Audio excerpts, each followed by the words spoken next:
Hi, welcome back everybody. Me Robert here for our first video in 2025. Recently, I did a lot with SAP Cloud Integration and I will show this to you in the following videos. Today we will start with setting up SAP Cloud Integration in SAP BTP. So if you like this content, consider giving a like and subscribe so you guys can keep up to date with the following videos. As you guys probably know, SAP Cloud Integration supports an end-to-end process integration through the exchange of messages between senders and receivers. Furthermore, it allows you to transform the data structure and the format of these messages and even to modify its content. However, as already mentioned, in this video I'll focus on the technical information to set up the system rather than on the functional capabilities. SAP Cloud Integration is a capability of the SAP Integration Suite, and the SAP Integration Suite itself is an application in the SAP Business Technology Platform. So if you want to set up the SAP Cloud Integration, you need to have an entitlement for the SAP Integration Suite and you need to subscribe to the SAP Integration Suite in SAP BTP. Additionally, if we want to run these iFlows from the outside world, we need to create authentication credentials. So for this purpose, we will create an instance of the SAP Process Integration Runtime that is also part of SAP BTP. In the context of SAP Cloud Integration, the service instance is the definition of an OAuth client, and its service key provides us with the required authentication credentials. Therefore, in this video, I will show you how to set up the SAP Cloud Integration and the SAP Process Integration Runtime. And now, without further ado, let's get to it!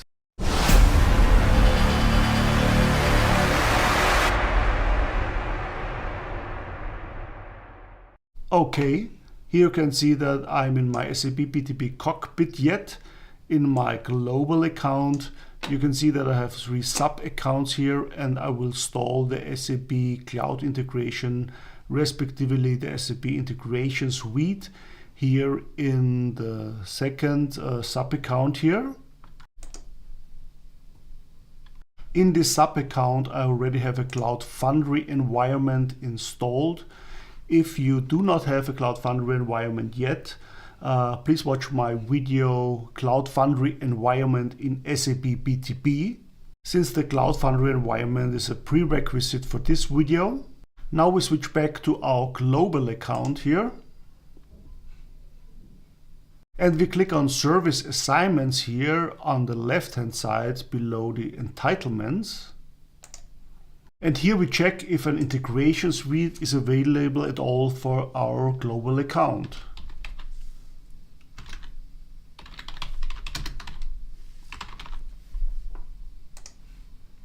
Here we can see that an integration suite is available in our global account, but it has not been assigned to a sub-account yet. In order to assign it to a sub-account, we click on Entity Assignments here on the left-hand side. And then we can choose a sub-account here to which we want to assign a quota for the integration suite. In our case, we assign it to this one here and then we hit Select. Here we can find all assignments of this sub-account, but of course there is no assignment to the SAP Integration Suite here yet. Therefore, we click here on Edit right above my head. And then we click on Add Service Plans. And here we search for Integration Suite. We select it. And here on the right-hand side, we can choose a plan that fits to our needs. In my case, I choose the free plan here. And then I click Add One Service Plan here at the bottom of this page. And then I hit Save, right above my head here. Once it has been saved, we find it in this list of assignments here. Here it is. But that's not all. We now have to subscribe to this application. In order to subscribe to this application, we click on the Account Explorer here on the left-hand side. Then we switch into our SAP account. And then we click on the Service Marketplace here on the left side below Services. Here we look for Integration Suite again. Here it is. And we choose the free plan here and we click on the three dots here on the right hand side of this free plan, and here we choose Create. Here we can check again that we've chosen the correct plan, and we click on this checkbox, and then we can click on Create here at the bottom of this page. This tells us that the creation is in progress. Your request to create a new subscription has been submitted. You can check the current status of submission on the Service Instances page. We click on View Subscription, and here under Application we can see that the Integration Suite is now available for us. However, we do not have the permission to use it yet. If we try to click on it, a new page opens and it says you don't have access to this page. Therefore we close this page again, and then we click on the Role Collections menu entry here in the Security menu. And then we find the Integration Provisional Role Collection here. We click on it. Here we click on Edit right above my head. And here under Users in the field ID you can enter your email address and the email address of the other users who shall get access to the Integration Suite. And then you hit Save. Now you can switch back to the instances and subscriptions here on the left hand side of the corresponding SAP account. And then you click on the Integration Suite here again. And then you can try to click on the Integration Suite here again. In case this still doesn't work for you, you can try to right click here on the Integration Suite, and then you click on Open Link in Incognito window. This requires you to log in again, and then the Integration Suite opens. Since I don't want to have this news and announcements window pop up each time I open the Integration Suite, I click this checkbox here and I hit Close. And now here under Capabilities, I can click on Add Capabilities in order to add all capabilities of the Integration Suite that I need. The Cloud Integration capability is the first one. Build integration scenarios. Discover, design and operate scenarios for end-to-end process integration with cloud integration. We choose this one here by clicking on this checkbox, and then we hit Next. If we want to activate asynchronous message queuing capabilities, we click here on message queues here as well, and then we choose Next. And then we choose Activate.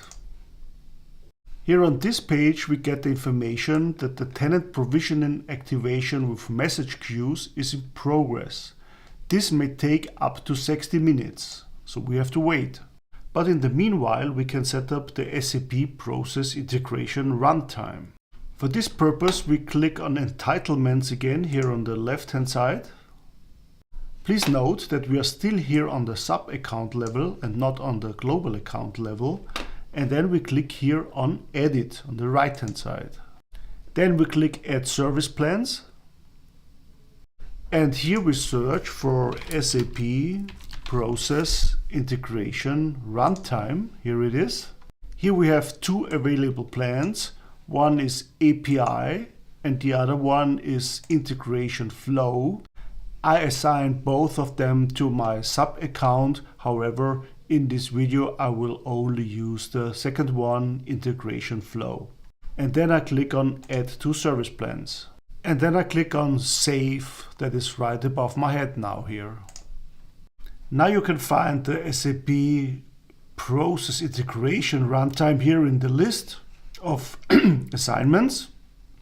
And now we need to create an instance for it. For this purpose, we click on Instances and Subscriptions here on the left-hand side under Services.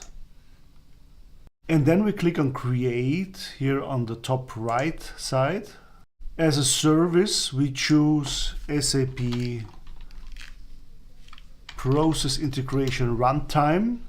And as a plan, we choose Integration Flow. We click on I understand, and as a runtime environment, we keep Cloud Foundry. The space is dev, my development space in Cloud Foundry environment. Here I have to enter an instance name. I enter my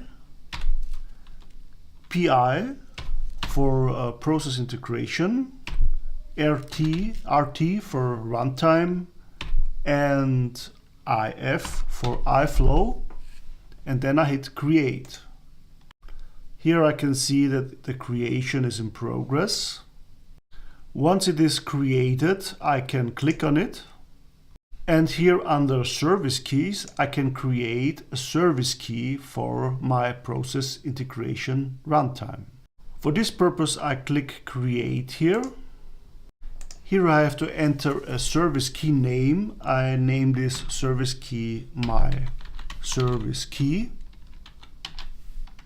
And then I hit create. Here I can see that the creation is in progress. And now it is created. If you open it, you can see that it provides us with the relevant OAuth authentication credentials, which consists of a client ID and a client secret. I've modified this here. And a URL. This is basically the address where your iFlows will be hosted. And a token URL. The token URL basically is the address that gives you a bearer token when you sign in with the client ID and the client secret.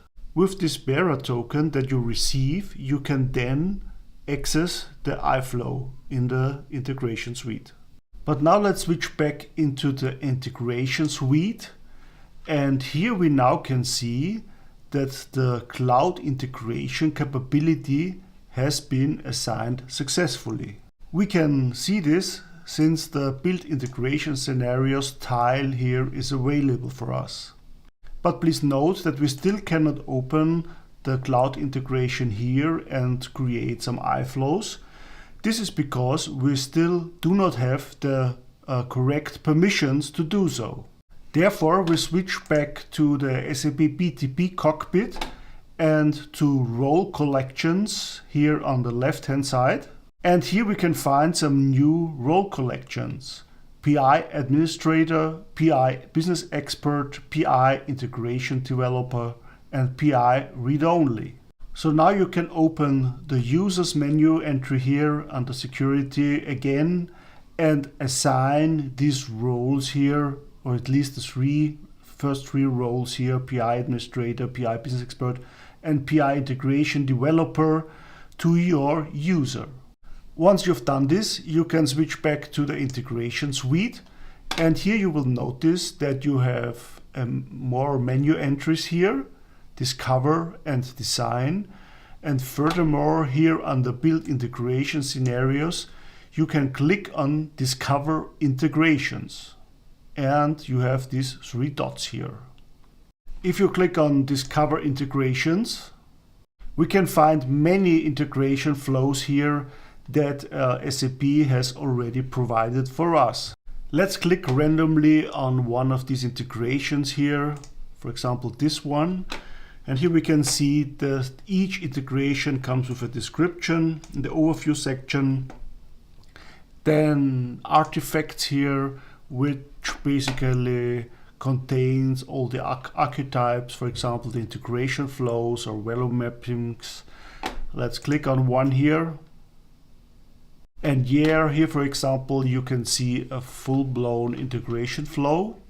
But now let's try to create a simple iFlow ourselves. We do this by clicking here on the Design menu entry on the left side, and then we click Integrations and APIs. Before we can create an integration flow, an iFlow, we need to create a package first. We can do this by clicking on Create here. I name this integration package IP1 and the short description IP1 as well here, and then I hit Save. Then I click on Artifacts here in the menu. Now I can click on Add and Integration Flow. I name this integration flow Simple iFlow, and then I hit Add. Once this iFlow is created, I can click on it. Now I can click on Edit. Then I click on the sender. And here I draw this arrow from the sender to the start. This lets me choose an adapter type. I choose HTTPS here. And then I click Save. This gives me an error here saying that this address field must not be empty or start with a /. So I pull up this window here from the bottom. Then I click on this HTTPS adapter again and I choose connections here.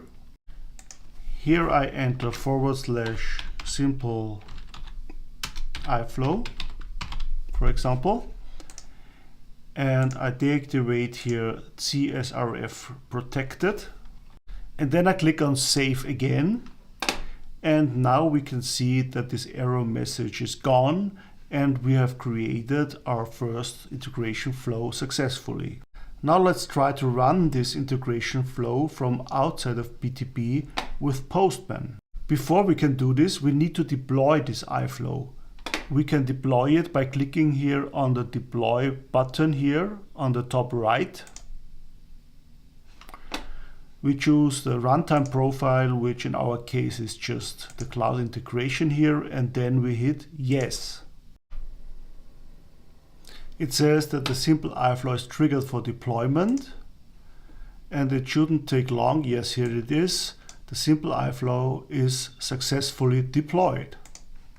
Now we need to get the address of this iFlow. For this purpose, we click here somewhere in the white screen. Then we choose here deployment status. And here we can navigate to manage integration content. And here we can find the endpoint of our simple iFlow. We copy it. Then we open Postman and we copy this address here into the URL field. We can change the HTTP method to post so that we can post something to this iFlow. But before we can do this, we have to open here the authorization, and here we choose as authentication type OAuth 2.0. Then we scroll down to configure new token, and here we enter a token name, which we can choose whatever we like, and the grant type needs to be client credentials. And in the following fields, we can enter the credentials, the OAuth credentials that we retrieved from the SAP Process Integration Runtime from the service key that we created earlier. So basically the token URL you enter here in access token URL, the client ID you enter here in the field client ID, and the client secret you enter here in the field client secret. Then you can click on Get New Access Token. Then you can click on Proceed. And here you can use this new token. Now we can click on Body, for example, and we can enter some raw data. Let's type, this is a test, and hit Send.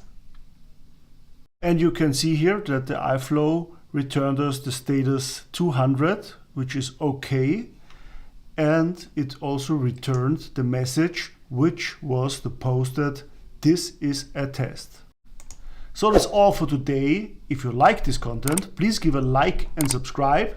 Thank you for watching and see you in the next one.